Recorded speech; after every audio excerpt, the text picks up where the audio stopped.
religion we choose is Buddhism, and today Sky and I will narrate a story about the Buddha, who was the origin of Buddhism. The Buddha, or Enlightened One, was born in the 6th century BC. His father was king who ruled the tribe. His mother died 7 days after giving birth to him, but the holy man professed great things for the young Siddhartha. He would either be the great king or military leader, or he would be the great spiritual leader. To keep his son from witnessing the miseries and suffering of the world, Siddhartha's father raised him in a palace built just for the boy and sheltered him from knowledge of religion and human hardship. According to the custom, he married at the age of 16, but his life of total seclusion continued for another 13 years.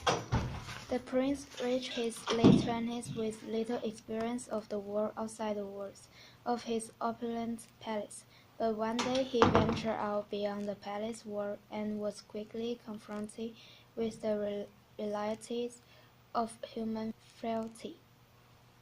He saw the very old man, and Siddhartha's charioteer explained that all people grow old.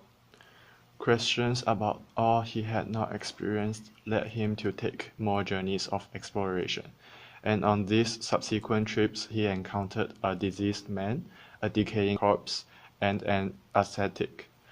The charioteer explained that the ascetic had renounced the world to seek release from the human fear of death and suffering.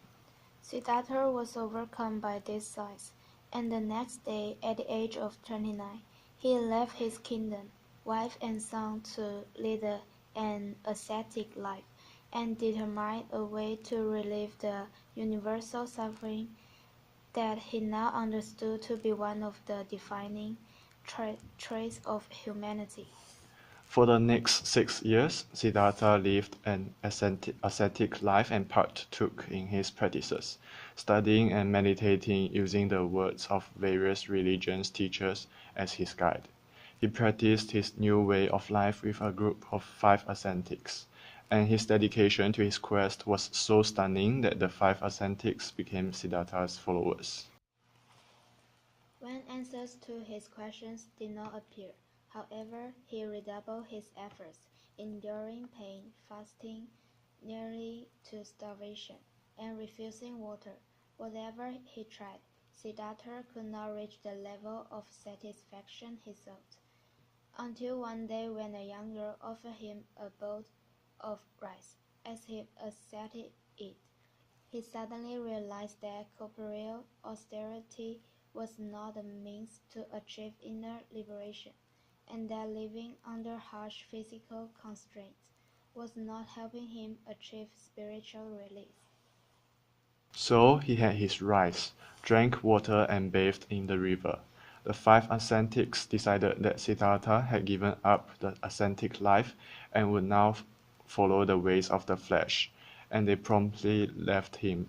From then on, however, Siddhartha encouraged people to follow a path of balance instead of one characterized by extremism. He called this path the middle way. That night, Siddhartha sat under the Bodhi tree, vowing to not get up until the truths he sought came to him, and he meditated until the sun came up the next day.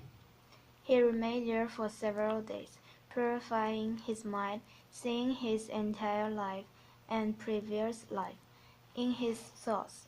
During this time, he had to overcome the threat of Mara, an evil demon, who challenged his right to become the Buddha. When Mara attempted to claim the enlightened state as his own, Siddhartha touched his hand to the ground and asked the earth to bear witness to his enlightenment, which it did, banishing Mara, and soon a picture began to form in his mind of all that occurred in the universe, and Siddhartha finally saw the answer to the questions of suffering that he had been seeking from so many years. In that moment of pure enlightenment, Siddhartha Gautama became the Buddha.